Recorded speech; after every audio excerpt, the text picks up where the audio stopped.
You've been around that club for a quarter of a century, most of the time when they've been either a good or very good team. The idea that Arsenal would run into 4 successive away defeats. You played in goals as well. You played in teams and you played under managers who, after 2 defeats, would be threatened to throw you all out, wouldn't they? Absolutely. And I'm sure there's been a few meetings this week in the training ground going through what went wrong and what is happening at the moment, because it's looking unlikely now. I know we're going to have calls on later to find out the betting to see what they are to get in the top 4, but if you look at the table itself, it's going to be really difficult.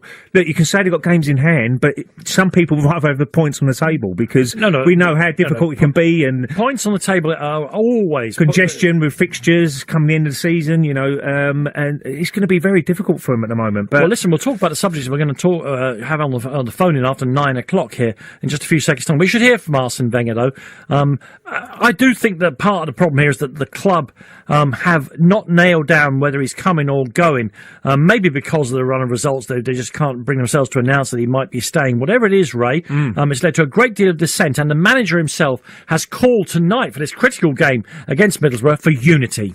We might get there, we might not get there, but the only thing to get there is to think, is to believe we can do it, and that's what we have to focus on. It's not the fear to fail, it's the desire to make it, and that's the only chance we have to do it. Yeah, there's your former manager. I mean, the odd thing here about this, Ray, and we'll talk about this in the phone-in, is I actually think that the run of results they had is now making it more likely that it will stay. I'll tell you for why. Because I don't think he would want, and the club would want it to end with his career dribbling away like this. No, well, again, they've got some big decisions to make. I don't know if Arsene Wenger is the man who's going to make that decision, or it will be the board. We'll have to wait and see. Who on the board is going to make this decision? You've got not just the manager's decision, it's the players as well. I mean, what do you do with Alexis Sanchez and Ozil and Wilshere when he comes back from Bournemouth? You take a deep breath and you do what every other club sometimes has to do. If that person, brilliant though he is, does not want to wear that red shirt, they have to go. Yeah, absolutely. Because, Ozil, fantastic player. Alexis Sanchez, fantastic player. But don't tell me that Arsenal, scouring the earth with the kind of money they've got, couldn't find every bit as good a player as they could. I think recruitment's going to be so important as well next season. If they really want to challenge them, this might be a kick at the backside they need. But they spent money last year. Granit Xhaka was 30+ million. Mustafi was 30 million. They've not really. I think Mustafi, he started really well. I thought so. And then since he got injured, he hasn't been the same player. He really hasn't. And Jack has been in and out. Look, potentially could be decent. They can't find a combination in centre mid. That's the problem, isn't it? They've got enough leaders on that pitch, though, Danny. I see other sides who have got more leaders, and when the going gets tough, they're very easy. They seem to fold like a pack of cards. It's one of them situations where you've got to battle a little bit more. You've got to earn the right to play. You can't just suddenly turn up with a talented squad and play every week, because you're not going to be able to do that. You've got to earn the right. We had a bit of both. We had a bit of when the going got tough, we could dig in there and defend well. That was definitely true. And then we could also attack well. When we got back on the front foot, we knew exactly how to go forward as well. I think they got to get the right balance. I've got to ask you a question now, Ray. The bookmakers make Arsenal 7 or 8 to 1 against them finishing the top 4 now, so no Champions League. That seems the likeliest outcome.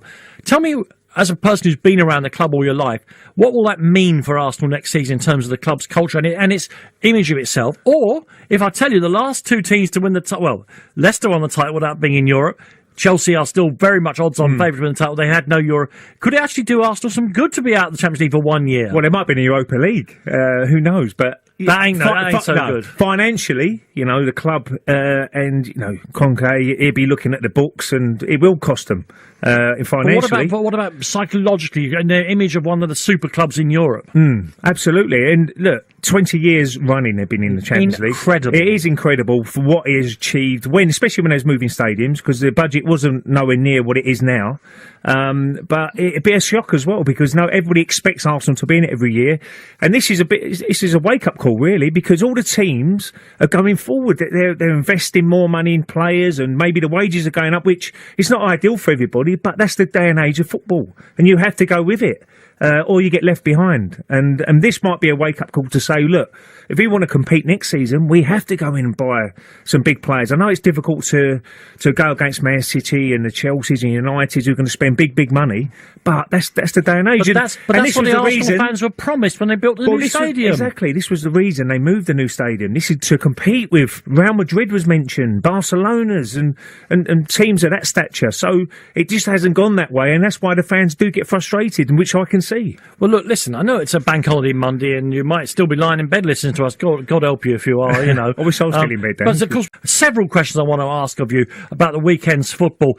Has the title race really been blown wide open? Secondly, Tottenham in their last 4 home games have scored 4-4, 6 and 4. How good a team are they? It does seem to me that they're going to finish this year with more points over the past 2 seasons than any other team, but not necessarily a league title. How good are they? And Arsenal fans, 08717 223344. Whatever about Arsene Wenger's situation, or maybe it's all tied in, would the club actually benefit from being out of the Champions League for a year, a chance to focus on players' contracts, on the way they play the game, on updating their tactics? Would they actually benefit from being out of the Champions League, or would it be a horrible blow to the prestige of a great club? What would it mean for the club? Still some doubts about the ownership, about the management, and indeed, for the first time in a generation, it would mean to miss out on the Champions League unless something extraordinary happens over the next few days. To help us discuss this, I'm joined by one of the great figures from Arsenal's history and, of course, a great friend of us all here at TalkSport, Frank McClintock. After the morning, Frank. Morning, Frank. Morning, lads. How are you doing? Really, really good. And Ray Parlour is now refusing, he's gone on strike. He refuses to talk about Arsenal's prospects anymore with me. So I've had to row you in, Frank. Yeah. I mean, look, this game at Middlesbrough, in normal seasons, we would think, well, this is a tough away fixture, but Arsenal will probably find a way through it. But so much is going on at the club at the moment, Frank, that I don't know what to think about it.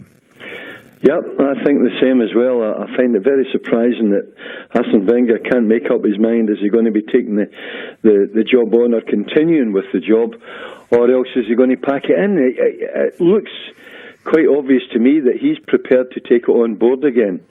And I think unless Arsenal get beaten the next few games and it's a bit of a total disaster, I think that's one of the few things that might make him pack it in. But if it goes reasonably well and they might even finish 4th or 5th, I think he would definitely stay on. Frank, just looking at the recruitment last year, have they been good enough, the players they've brought in, or do you think they need to get that much more quality into the side? Well, if you remember, Ray, they were talking about challenging Real Madrid and Barcelona and Bayern Munich, and that's why they're moving the stadium. And then when you look at the last 4 buys that they've made, the best you could say, to be fair to them, is adequate. They're adequate players. They're not players that's going to turn Arsenal around and have them right up at the top of the league. And I think their scouting system this year especially has been disastrous. It really has. I mean, you look at Chambers and you look at the 2 centre-halves, Gabriel and Mustafi and Xhaka. I mean, they're quite good players, but they're definitely not, I don't think, Arsenal standard. And I can't see them really getting in the top 4. I said that privately a few months ago to just friends, and I didn't want to say it in the radio. No, quite. But I don't think it looks very good at the moment. What does that mean for the club, Frank? Because we've become so habituated, so used to Arsenal being a Champions League team. I mean, Ray just pointed out to me, it's 20 years since they weren't a Champions League team. That is literally a generation. Yeah, we're so used to it, and I think Arsene Wenger... I can see why Ray doesn't want to say too much, because when you've dealt with Arsene Wenger and you've seen what he's done over the years, you almost feel, it's crucifying him, by getting onto his back now, because he's done such a fabulous job over the years. But I do think in the last 2 or 3 years, at least, that I think it needs freshening up. I hate to say that. I don't like to be one of his critics, but I think he's done a wonderful job. But I think it's time to move on, in my opinion, anyway. Frank, you've been a great leader yourself in that team, and is that what they're lacking? I mean, if you look at in certain game situations, you can't always be the manager to change. It's got to be the personnel. I was lucky to play with Tony Adams and the Patrick Vieiras and them sort of characters who would change it during a game. You could sense danger and you deal with it as a player. But have they got enough of that in the side now?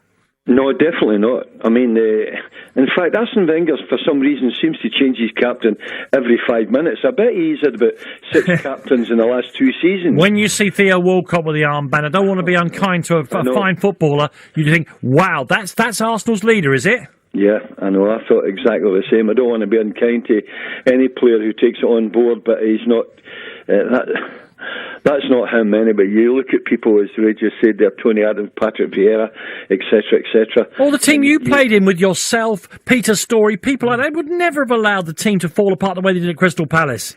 No, it's very sad at the moment. I mean, I find it a little bit strange and sad at the same time, because Arsene Wenger, you wonder what his thinking is like, because this is a poor Arsenal side at the moment, who are not doing well and don't look as though they're going to survive the top 4. And yet Arsene seems to be giving a nice interview and smiling away and sort of not committing to the Arsenal fans as well. To say that I've had great 20 years here or whatever it is, and I think it's time for me to go, or even go upstairs. But he's making everybody hang on. We don't know who's going to be picking the teams next year. And I think it's quite a dangerous time for Arsenal, actually. Because if they don't make it this year, and Arsene Wenger does leave, it's big changes all round. That team is definitely not good enough to win a championship in the future. Well, we saw with Manchester United when they lost their long-serving manager in Sir Alex Ferguson, just how tricky it can be to get the thing right. But even that leaves people like yourself, Frank, on a tightrope, because you say you think it's time for Arsene to go, but equally you recognise that that is the moment of maximum danger for Arsenal Football Club in the foreseeable future. Yep, I agree with you. It is a difficult decision, but Chelsea made a difficult decision last year, and it's looking fantastic for them. But the difference is that Chelsea, as a club, they're culturally attuned. They change their manager all the time. They do, and the Arsenal board. I think Arsene runs the Arsenal board rather than the other way around, and it's obviously his decision to stay on or pack it in. And I think he loves his football so much. I think he's such an insular type of person. I think football's his whole life. You know, I don't think... Well, we heard that amazing quote. He said, "Retirement is death to me."